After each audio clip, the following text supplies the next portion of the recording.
ഇപ്പോൾ വേടനെതിരെ NIAക്ക് മുന്നിലാണ് പരാതി പോയിരിക്കുന്നത്. അത് BJPയുടെ നേതാവ് പാലക്കാട് നഗരസഭയുടെ കൗൺസിലറുമായ മിനി കൃഷ്ണകുമാറാണ് ഈ പരാതി കൊടുത്തിട്ടുള്ളത്. കേസെടുക്കണമെന്ന ആവശ്യമാണ് ഉന്നയിച്ചിരിക്കുന്നത്. പ്രധാനമന്ത്രി നരേന്ദ്രമോദിയെ കപടദേശവാദി മുതലായ വർണ്ണനകളിലൂടെ, അത് വേടന്റെ ഒരു സ്റ്റേജിൽ പാടിയ റാപ്പാണ്, അതിപ്പോൾ കേട്ടതാണല്ലോ. ഇത് ഈ പരാതി, താങ്കൾ ഈ പരാതിയെ എങ്ങനെയാണ് കാണുന്നത്? മോദിയെ അധിക്ഷേപിക്കുന്ന രീതിയിൽ, പ്രധാനമന്ത്രിയെ അധിക്ഷേപിക്കുന്ന രീതിയിലാണോ ഈ വേടന്റെ ഈ പ്രകടനം?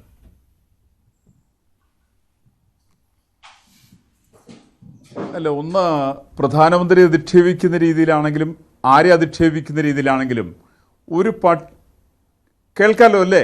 കേൾക്കാം. ആ തരത്തിലൊരു പാട്ട് ഒരു സംഗീതജ്ഞനിൽ നിന്ന് വരാൻ പാടില്ലാത്തതാണ്. അത് വളരെ വളരെ വളരെ മോശമാണ്. കാരണം അദ്ദേഹത്തിൻ്റെ ഈ വേടൻ എന്ന് പറയുന്ന ആളുടെ മുഴുവൻ അദ്ദേഹത്തിൻ്റെ ജീവിതചര്യകളും അദ്ദേഹത്തിൻ്റെ പ്രവർത്തനങ്ങളെല്ലാം എനിക്ക് ദുരൂഹത ഫീൽ ചെയ്യാറുണ്ട്. അല്ലാതെ ഒരുപക്ഷെ അദ്ദേഹത്തിൻ്റെ ഏതെങ്കിലും ഒരു ആൾക്കെതിരെന്നുള്ള നിലയ്ക്കല്ല ഞാൻ എടുക്കുന്നത്. ഇപ്പോൾ വേടൻ എന്ന് പറയുന്ന ആളുടെ ഒരു സംഗീതജ്ഞൻ എന്ന നിലയ്ക്കോ അല്ലെങ്കിൽ പാട്ടുകാരൻ എന്ന നിലയ്ക്കുള്ള അദ്ദേഹത്തിൻ്റെ എഴുത്തുകാരൻ എന്ന നിലയ്ക്കുള്ള അദ്ദേഹത്തിൻ്റെ ക്രയവിക്രയങ്ങളെ സംബന്ധിച്ച് എനിക്ക് സംസാരിക്കാൻ ഉദ്ദേശമില്ല. കാരണം നമ്മൾ അതിനെ അധിക്ഷേപിക്കുന്നതിൽ അർത്ഥമില്ല. ഒരു വ്യക്തി എന്നുള്ള നിലയ്ക്കല്ല, മറിച്ച് വേടൻ എന്ന് പറയുന്ന ആളുടെ ഉള്ളിലുള്ള ചില ദുരൂഹതകളുണ്ട്. വേടൻ വാസ്തവത്തിൽ വേടനാണോ എന്നുള്ളതാണ് എൻ്റെ പ്രശ്നം. വേടൻ വേടനെയല്ല, മറിച്ച് ഒരു സാങ്കല്പിക നാമമായിട്ട് അദ്ദേഹം വേടൻ എന്ന് പറയുന്ന സമുദായത്തെ അദ്ദേഹം ദുരുപയോഗപ്പെടുത്തുന്നു എന്നുള്ളതാണ് അദ്ദേഹത്തിൻ്റെ വലിയൊരു പ്രശ്നം.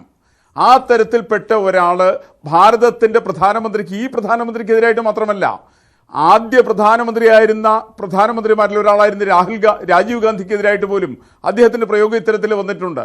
രാജീവ് ഗാന്ധിയെ വധപ്പെടുത്തിയിരിക്കുന്ന LTTE അദ്ദേഹം പ്രകീർത്തിച്ചുകൊണ്ട് അദ്ദേഹത്തിൻ്റെ പാട്ടുകൾ വന്നിട്ടുണ്ട്.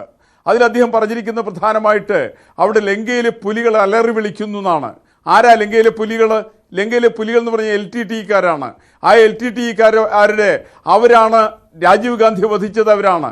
ആ തരം രാജീവ് ഗാന്ധി വധിച്ചതിന് ശേഷവും അത്തരം LTTEക്കാർ വീണ്ടും അവിടെ അലറി വിളിക്കുന്നുവെന്ന് ഭാരതീയനായിരിക്കുന്ന ഒരാൾ പരാതിപ്പെടുന്നുണ്ടെങ്കിൽ ആ പരാതിക്ക് അടിസ്ഥാനം ഭാരതത്തിൻ്റെ പ്രധാനമന്ത്രിയായിരുന്ന രാജീവ് ഗാന്ധിക്കെതിരായിട്ട് നീക്കമാണ്. ആ തരം ഒരു പ്രധാനമന്ത്രിമാർക്കെതിരായിട്ട് അത് രാഷ്ട്രീയം നോക്കിയിട്ടാണ് എന്നാണെന്ന് എനിക്ക് അഭിപ്രായമില്ല. അദ്ദേഹം കോൺഗ്രസിൻ്റെ പ്രധാനമന്ത്രിയായിരുന്ന, കോൺഗ്രസ് നേതാവായിരുന്ന രാജീവ് ഗാന്ധിക്കെതിരായിട്ട് പറഞ്ഞു. അതേപോലെ തന്നെ BJPയുടെ നേതാവായിരിക്കുന്ന നരേന്ദ്രമോദിക്കെതിരായിട്ടും പറയുന്നു. ഈ തരത്തിൽ ചില കമന്റുകൾ ഈ തരം ചില ആളുകളിൽ നിന്ന് വരുന്നത് ഒട്ടും ഭൂഷണമല്ല എന്നാണ് എൻ്റെ അഭിപ്രായം. സെക്ഷൻ 500 IPC പ്രകാരം കേസെടുക്കണം എന്നുള്ളതാണ് പ്രധാനപ്പെട്ട ആവശ്യം. ഡിഫമേഷൻ ഓഫ് പബ്ലിക് ഫിഗേഴ്സ് ആണല്ലോ അതിനകത്ത് വരുന്നത്. പക്ഷേ ഈ രാഷ്ട്രീയം, സ്വന്തം രാഷ്ട്രീയം എന്താണ് എന്ന് തുറന്നു പറഞ്ഞിട്ടുള്ള ആളാണ് വേടൻ. അപ്പോൾ അദ്ദേഹം തൻ്റെ പാട്ടുകളിലൂടെ തൻ്റെ രാഷ്ട്രീയം വെളിവാക്കുന്നതാണ്. അഭിപ്രായ സ്വാതന്ത്ര്യത്തിൻ്റെ പരിധിയിലും ഇത് വരുന്ന കാര്യം തന്നെയാണല്ലോ. അപ്പോൾ പിന്നെ ഈ സെക്ഷൻ 500 IPC ഒക്കെ വേടനെതിരെ ചുമത്തണമെന്ന് പറയുന്നത് അഭിപ്രായ സ്വാതന്ത്ര്യത്തിന്മേൽ ഞങ്ങൾ അനുവദിക്കില്ല അഭിപ്രായ സ്വാതന്ത്ര്യം എന്നതിനുള്ള ഒരു ഉദാഹരണം കൂടിയായി മാറുകയാണല്ലോ. അല്ല, അങ്ങനെയല്ല. കാരണം വേടൻ ആരെയാണ് കൃത്യമായിട്ട് വിമർശിക്കുന്നതെന്ന് വളരെ ബോധ്യം വരേണ്ടതാണ്. വേടൻ കൃത്യമായിട്ട് വിമർശിക്കുന്ന ചില വിഭാഗങ്ങൾ മാത്രമാണ്. ഇപ്പം യസീദികളുടെ പ്രശ്നം എന്നാൽ അദ്ദേഹത്തിൻ്റെ പ്രശ്നമല്ല. യസീദികളുടെ പ്രശ്നം അദ്ദേഹത്തിൻ്റെ പ്രശ്നമല്ല. പലസ്തീൻ്റെ പ്രശ്നം അദ്ദേഹത്തിൻ്റെ പ്രശ്നമാണ്. അതേപോലെ തന്നെ കാശ്മീരിലെ പണ്ഡിറ്റുകളുടെ പ്രശ്നം അദ്ദേഹത്തിൻ്റെ പ്രശ്നമല്ല. അവിടെയുള്ള രോഹിംഗ്യൻസിൻ്റെ പ്രശ്നം അദ്ദേഹത്തിൻ്റെ പ്രശ്നമാണ്. അദ്ദേഹത്തിൻ്റെ പ്രശ്നമായിട്ട് അദ്ദേഹം ചൂണ്ടിക്കാണിക്കുന്ന മുഴുവൻ തീവ്രവാദ പ്രസ്ഥാനങ്ങളുടെ പ്രശ്നങ്ങൾ മുഴുവൻ അദ്ദേഹത്തിൻ്റെ പ്രശ്നങ്ങളായിട്ട് അദ്ദേഹം എടുത്തു കാണിക്കുന്നു. അത് ഏതൊരു സാഹചര്യത്തിലാണെന്ന് എനിക്കറിയില്ല. അതൊരു ശരിയായിട്ടുള്ള രീതിയാണോ എന്ന് എനിക്ക് പറയാൻ സാധ്യമല്ല. പക്ഷേ ഞാൻ മനസ്സിലാക്കുന്നത് ഭാരതത്തിൻ്റെ പ്രധാനമന്ത്രിമാർക്കെതിരായിട്ട് വ്യാപകമായിട്ടുള്ള രീതിയിലുള്ള ഇത്തരം പ്രയോഗങ്ങൾ വേടൻ എന്ന് പറയുന്ന ആൾ, ഞാൻ വേടൻ എന്ന് പറയുന്ന ആളെന്ന് പറയാൻ കാരണം സത്യത്തിൽ ഇദ്ദേഹം വേടനല്ല. ഇദ്ദേഹം വേട സമുദായത്തിൽപ്പെട്ട ആളെയല്ല. ഇദ്ദേഹത്തിൻ്റെ അമ്മ ശ്രീലങ്കക്കാരിയായിരിക്കുന്ന സ്ത്രീയാണ്. ഇദ്ദേഹത്തിൻ്റെ അച്ഛൻ ഇവിടെ തന്നെയുള്ള മറ്റൊരു സമുദായത്തിൽപ്പെട്ട ആളാണ്. ഇദ്ദേഹം ഒരു പിന്നാക്ക സമുദായക്കാരനാണ്. ഒരിക്കലും ഇദ്ദേഹം ഒരു ദളിത് വിഭാഗത്തിൽപ്പെട്ട ആളല്ല. മറിച്ച് ഇദ്ദേഹം ആക്ഷേപിക്കുന്നത് പൂർണ്ണമായിട്ട് ദളിത് വിഭാഗത്തിൽപ്പെട്ട ആളുകളാണ് ഇദ്ദേഹം ആക്ഷേപിക്കുന്നത്. ഇദ്ദേഹം പറയുന്ന ആർക്കെതിരായിട്ടാണ്? ഇദ്ദേഹത്തിൻ്റെ വീട്ടിലെ പട്ടിക്ക് ഇദ്ദേഹം ഇട്ടിരിക്കുന്ന പേര് അത് ബുദ്ധൻ്റെ പേരിലാണ് അദ്ദേഹം ഇട്ടിരിക്കുന്നത്. ഇദ്ദേഹത്തിന് എന്താ ബുദ്ധനോട് ഇത്ര വലിയ ദേഷ്യം എന്താണുള്ളത്? ഇന്ന് ബുദ്ധൻ എന്ന് പറഞ്ഞാൽ മലയാളികളെ സംബന്ധിച്ച് അംബേദ്കറുടെ നേതൃത്വത്തിൽ 5 ലക്ഷം ആളുകൾ ബുദ്ധമതത്തിൽ ചേർന്നതിന് ശേഷം മലയാളികളെ സംബന്ധിച്ച് ഒരു ദളിത് ഒരു വലിയൊരു ഐക്കണാണ് നമ്മളെ സംബന്ധിച്ച് ബുദ്ധൻ. ആ ഐക്കണെയാണ് വാസ്തവത്തിൽ ഈ പറയുന്ന വേടൻ ആക്ഷേപിക്കുന്നത്. അങ്ങനെ ആക്ഷേപിക്കാൻ ആരാണ് വേടന് അധികാരം കൊടുത്തത് എന്നുള്ളതൊരു വലിയൊരു ചോദ്യചിഹ്നമാണ്.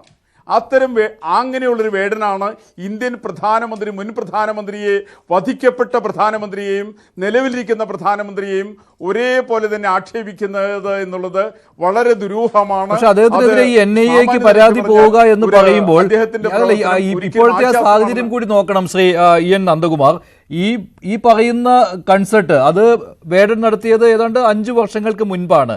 അദ്ദേഹത്തിന്റെ വോയിസ് ഓഫ് വോയിസ്ലെസ് എന്ന് പറയുന്ന ആ ആൽബത്തിൽ മോദി എന്നുള്ള പരാമർശമില്ല. പക്ഷെ ആ സ്റ്റേജിൽ അദ്ദേഹം 5 വർഷം മുൻപ് പാടിയ ആ പ്രത്യേക കൺസേർട്ടിൽ, ആ സ്റ്റേജ് ഷോയിൽ മോദി എന്ന് പറയുന്നുണ്ട്. മോദി കപടദേശവാദി എന്നാണ് പറഞ്ഞു തുടങ്ങുന്നത്. പക്ഷെ ആ ആൽബം നോക്കിക്കഴിഞ്ഞാൽ അതിനകത്ത് കപടദേശവാദി എന്നേ ഉള്ളൂ. അപ്പോൾ ആരെ വേണമെങ്കിലും ആകാം എന്ന് വാദിക്കാം.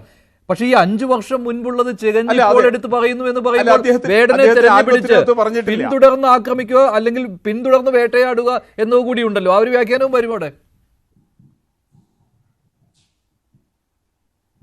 അല്ല, അത് എന്ത് വേണമെങ്കിലും വ്യാഖ്യാനം വേണമെങ്കിൽ കൊടുക്കാം. പക്ഷേ വേടനെ പിന്തുടരുക എന്നുള്ളത് ഞാൻ മനസ്സിലാക്കുന്നത് ആരെ സംബന്ധിച്ച് ലക്ഷ്യമല്ല. കാരണം അത്ര ഒരു വലിയൊരു ഐക്കണൊന്നുമല്ല വേടൻ എന്ന് പറയുന്നത്. വേടൻ എന്ന് പറയുന്നത് അത്ര വലിയ ആളൊന്നുമില്ല. ഞാൻ തന്നെ വാസ്തവത്തിൽ വേടനെ മനസ്സിലാക്കിയത് അന്ന് 6 ഗ്രാം കഞ്ചാവുമായിട്ട് വേടനെ പിടിച്ച സമയത്താണ് ഞാൻ മനസ്സിലാക്കിയത്. ഈവൻ ടു അന്ന് മീറ്റുവിൻ്റെ സമയത്ത് പോലും ഉണ്ട് അദ്ദേഹത്തിൻ്റെ പ്രശ്നങ്ങളുണ്ട്. അദ്ദേഹത്തിൻ്റെ ലൈംഗിക ആരോപണങ്ങൾക്കെതിരായിട്ട് ചില സ്ത്രീകൾ പരാതിപ്പെട്ട് വരും പോലും ഞാനൊക്കെ അറിഞ്ഞ വളരെ അടുത്ത കാലത്താണ്. എന്ന് വെച്ചാൽ അത്രയ്ക്കൊരു ശ്രദ്ധിക്കപ്പെടുന്ന ആളാണ് ഈ പറയുന്ന വേടൻ എന്ന് പറയുന്ന എന്തോ ഒരു മുരളി. അദ്ദേഹം എനിക്ക് അത്ര വലിയ ആളെന്ന് എനിക്ക് തോന്നിയിട്ടില്ല. അപ്പം അതുകൊണ്ട് അദ്ദേഹം ഈ വേടൻ എന്ന പദപ്രയോഗം തന്നെ അദ്ദേഹം ഉപയോഗിക്കുന്നത് ഒരിക്കലും മാന്യമല്ല എന്നാണ് എൻ്റെ അഭിപ്രായം. അത് അദ്ദേഹത്തിന് ഒരു ദളിത് പരിവേഷം കിട്ടാൻ വേണ്ടി ശ്രമിക്കുന്നതാണ്. അദ്ദേഹത്തിന് ദളിത് പരിവേഷത്തിൻ്റെ അർഹനായിട്ടുള്ള ആളല്ല അദ്ദേഹം ചെയ്യുന്ന പ്രവർത്തനങ്ങൾ പലപ്പോഴും നമ്മളെ സംബന്ധിച്ച് ഒരു പരിധി പറഞ്ഞാൽ ദേശവിരുദ്ധമായിരിക്കുന്ന പ്രവർത്തനങ്ങളാണ്. ഈ ദേശത്തിൻ്റെ ഐക്കൺസിനെ ആണ് അദ്ദേഹം ആക്ഷേപിക്കുന്നത്. അദ്ദേഹം ആക്ഷേപിക്കുന്ന ബുദ്ധനെയാണ്, അദ്ദേഹം ആക്ഷേപിക്കുന്ന അംബേദ്കറെയാണ്, അദ്ദേഹം ആക്ഷേപിക്കുന്ന രാജീവ് ഗാന്ധിയാണ്, അദ്ദേഹം ആക്ഷേപിക്കുന്ന നരേന്ദ്രമോദിയാണ്. ഈ തരത്തിലൊരു പാട്ടുകാരൻ്റെ, കലാകാരൻ്റെ പേര് പറഞ്ഞുകൊണ്ട് നമ്മുടെ എല്ലാം ഐക്കൺസ് ആയിരിക്കുന്ന ആളുകളെ ആക്ഷേപിക്കുന്നത് ഒരു കാരണവശാലും നീതീകരിക്കാൻ സാധിക്കില്ല എന്നുള്ളതാണ് എൻ്റെ അഭിപ്രായം.